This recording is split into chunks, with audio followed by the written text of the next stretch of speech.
lalapitan ang kalikasan. Mga bundok at dagat ay iyong pagmasdan. Pawang paninira ang iyong makikita at pag-iurak sa kanilang ganda.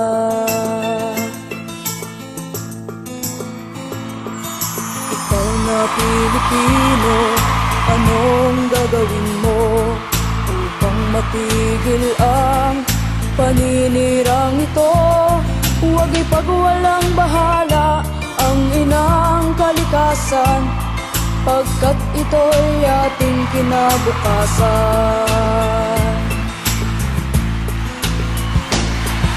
Gumising ka kaibigan at iyong ipaglaban karapatan ng inang kalikasan.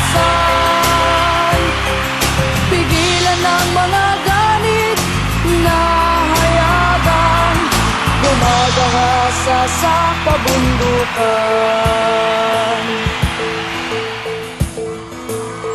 Kilos mga kababayan para sa kalikasan, ating itaguyod ang paglago nito.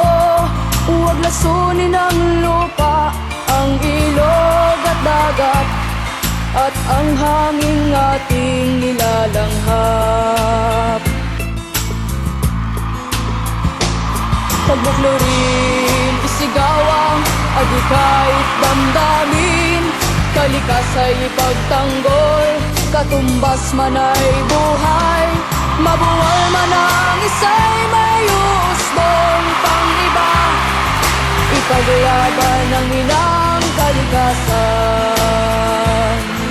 Ipaglaban ng inang kalikasan.